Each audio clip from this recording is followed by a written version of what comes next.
எல்லோருக்கும் வணக்கம். நான் கணிதம் பேசுகிறேன். நானும் தமிழும் என்ற தலைப்பின் வாயிலாக சென்ற வீடியோவில் தமிழின் பார்வையில் நான் எவ்வாறு உள்ளேன் என்பதை பார்த்தோம். இப்போது எனது பார்வையில், கணிதத்தின் பார்வையில் தமிழை பார்க்க விழைகிறேன். ஸோ இதுக்கு தமிழ் எனக்கு காட்டக்கூடிய காட்சிகள் முதல்ல பார்ப்போம். 1, 2, 3, 4. ஸோ இந்த காட்சிகள் தான் தமிழ் எனக்கு காண்பிக்குது. ஸோ இது மேக்ஸ் படிச்ச எல்லாருமே உடனே சொல்லக்கூடிய ஒரு எளிதான ஒரு கான்செப்ட் தான் இது. என்னன்னு பார்ப்போம். அதுக்கு முன்னாடி சமான உறவு, ஈக்குவலன்ஸ் ரிலேஷன், சமான பகுதிகள், ஈக்குவலன்ஸ் கிளாஸஸ் இப்ப கண்டுபிடிச்சிருப்பீங்கன்னு நினைக்கிறேன். ஸோ அப்படின்னா என்னன்னு பார்ப்போம். இது மேக்ஸ் தெரியாதவங்களுக்காக இது. சமான உறவு என்பது ஒரு கணத்தின் மீதான ஒரு உறவாகும். அது பொதுவாக இந்த டில்டா அப்படின்னு நம்ம சொல்லுவோம். அதுதான் அந்த சிம்பிள்ல தான் நம்ம அதை டினோட் பண்ணுவோம்.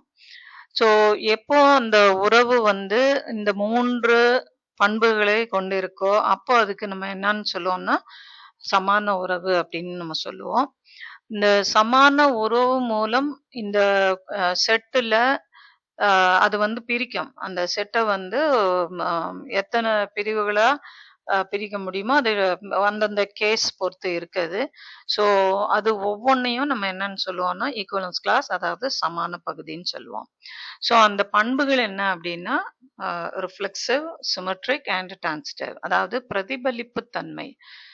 எந்த ஒரு பொருளை எந்த ஒரு எலிமெண்ட்டை நம்ம அந்த செட்டுக்குள்ள இருந்து எடுத்தாலும் அது அதுக்கே தொடர்புடையதா இருக்கணும். அடுத்தது எப்பெல்லாம் ஏ பிக்கு ரிலேட் ஆயிருக்கோ அப்பெல்லாம் பியும் ஏக்கு ரிலேட் ஆயிருக்கணும். அடுத்தது கடப்புத்தன்மை, இது சமச்சீர். இது கடப்புத்தன்மை ஏ ரிலேட்டட் டு பி, ஏவும் பியும் ஒரு உறவால இணைக்கப்பட்டிருக்குன்னா பியும் சியும் அதே மாதிரி அதே உறவால இணைக்கப்பட்டிருக்குன்னா ஏவும் சியும் இணைக்கப்பட்டிருக்கணும். ஸோ இந்த 3 தன்மையும் இருந்ததுன்னா தான் அந்த செட்டு மேல, அந்த கணத்தின் மேல நம்ம ஒரு உறவை நம்ம ரிலேஷனை டிஃபைன் பண்ணும் பொழுது இந்த 3 பண்பும் கொண்டிருந்ததுன்னா தான் அதுக்கு பேரு ஈக்குவலன்ஸ் ரிலேஷன், அதாவது சமான உறவுன்னு சொல்லுவோம். ஸோ அது வந்தது அப்படின்னாலே உடனே நம்ம எதை பத்தி பேச முடியும்னா ஈக்குவலன்ஸ் கிளாஸை பத்தி பேச முடியும். ஸோ அந்த ஈக்குவலன்ஸ் கிளாஸ் அப்படிங்கிறது அந்த செட்டுக்குள்ள இருக்கிற ஒவ்வொரு எலிமெண்ட்டை வச்சு நம்ம அந்த கிளாஸுக்குள்ள யார் வருவாங்க அப்படிங்கிறத நம்மளால சொல்ல முடியும். அப்படி ஒவ்வொரு எலிமெண்ட்டுக்கும் நம்ம சொல்லும் பொழுது அந்த ஈக்குவலன்ஸ் கிளாஸ் எல்லாம் ஒரே மாதிரி class A equal to class பின்னு வரலாம், அல்லது அந்த இன்டர்செக்ஷன் அதுங்களுக்குள்ள பொதுவான எலிமெண்ட்ஸ் ஒண்ணுமே இல்லாம கூட இருக்கலாம். ஸோ அது பத்தி நம்ம இப்போ விரிவா பார்க்க தேவையில்லை. இது அந்த செட்டை ஈக்குவலன்ஸ் கிளாஸஸா பிரிக்கும், இந்த ஈக்குவலன்ஸ் ரிலேஷன். ஸோ இந்த இயல், இசை, நாடகம் எப்படி எது மேல எந்த ரிலேஷன் போட்டு இந்த மாதிரி வந்திருக்கு ஈக்குவலன்ஸ் கிளாஸா, அதே மாதிரி எது மேல நம்ம ஒரு ரிலேஷன் டிஃபைன் பண்ணி அது ஈக்குவலன்ஸ் ரிலேஷன் ஆயிட்டு அது இந்த ஈக்குவலன்ஸ் கிளாஸஸ், இது எல்லாமே ஈக்குவலன்ஸ் கிளாஸஸ் தான் குறிக்குது. ஸோ கணிதத்தின் பார்வையில இந்த தமிழ் எல்லாமே சமான பகுதிகள், ஈக்குவலன்ஸ் கிளாஸஸ். ஸோ அது எப்படி அப்படிங்கிறத நம்ம பார்க்கலாம். அதுக்கு முன்னாடி ஒரு ஈஸியா நம்ம டெய்லி லைஃப்ல நம்ம பார்க்கக்கூடியது நிறைய கிளிப்ஸ் இருக்கு, ஹேர் கிளிப்ஸ் இருக்கு. அதே மாதிரி அப்படி கொட்டி கிடக்கு. அதே மாதிரி காய்கறிகள். ஸோ இந்த மாதிரி அரேஞ்ச் பண்ணணும்னா இது நம்ம டெய்லி நம்ம செய்யக்கூடிய ஒரு விஷயம்தான். ஸோ இது நிறத்தின் அடிப்படையில் இந்த கிளிப் எல்லாம் நம்ம அரேஞ்ச் பண்ண முடியும். அதுதான் அந்த ரிலேஷன். எந்த ஒரு கிளிப்பும் ஒரே நிறத்தில் இருந்தால் மட்டுமே அவை ஒன்றுடன் ஒன்று தொடர்புடையவாக இருக்கும் அப்படிங்கிற மாதிரியான ஒரு ரிலேஷனை இந்த செட்டு மேல, செட் ஆஃப் கிளிப்ஸ் இது, அந்த செட்டு மேல இந்த ரிலேஷனை நம்ம போடும்பொழுது அது ஈக்குவலன்ஸ் ரிலேஷனா மாறும். அந்த ஈக்குவலன்ஸ் ரிலேஷன் கொடுக்கக்கூடியது தான் இந்த equivalence classes. Orange clips, red clip, இந்த மாதிரி கலெக்ட் பண்ணி நம்மளால வைக்க முடியுது. அதே மாதிரி காய்கறிகள் எப்படி இருக்குன்னா எந்த இரு காய்கறிகளும் ஒரே வகையை சார்ந்தவை. தக்காளின்னா தக்காளி, அது மாதிரி தான் நம்ம கலெக்ட் பண்ணி வைக்கும் பொழுது இந்த மாதிரி நமக்கு ஒரு ஈக்குவலன்ஸ் கிளாஸஸை அது கொடுக்கும். ஸோ இதுதான் ஈக்குவலன்ஸ் கிளாஸ் அப்படிங்கிறது. ஒரு செட்டு, அது மேலே ஒரு ரிலேஷன், அது 3 பண்புகளை வச்சிருக்கணும். அதுலேருந்து நமக்கு கிடைக்கக்கூடியது தான் ஈக்குவலன்ஸ் கிளாஸ். ஸோ இப்போ இந்த இயலிசை நாடகம் எப்படி வந்திருக்கும் அப்படின்னா, தமிழ் ஒரே மொழி அப்படின்னாலும் கலை இயல்பின் அடிப்படையில் 3 சமமான கிளைகளாக பிரிக்கலாம் நம்ம.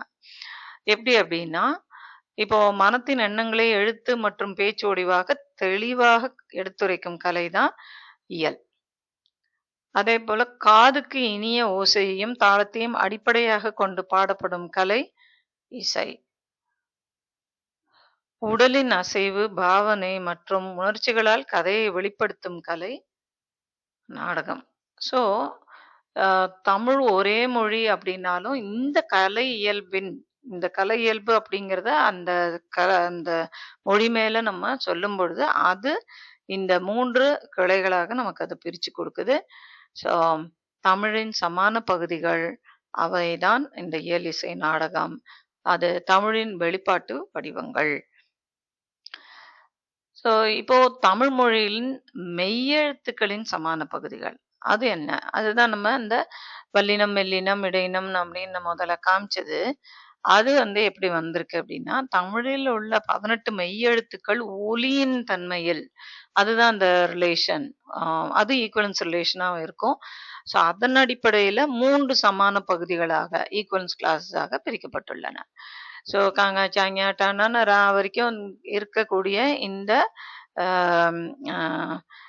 எழுத்துக்கள் வி ஹாவ் அதை நம்ம எந்த மாதிரி பிரிக்கிறோம் அப்படின்னா, வல்லினம், இடையினம், வல்லினம், மெல்லினம், இடையினம்.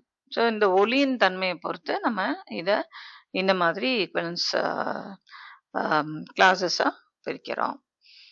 இப்போ இது மெய்யெழுத்துக்கள்னா இக்கிச்சிங் அந்த இதை போட்டு நம்ம சொல்லுவோம். காங்க, சாங்க இருக்கு. ஸோ உயிர்மெய் எழுத்துக்கள் இங்கே மெய்யெழுத்துக்கள்னு குறிக்கப்பட்டிருக்கு. ஸோ இங்கேயும் உயிர்மெய் எழுத்துக்கள்.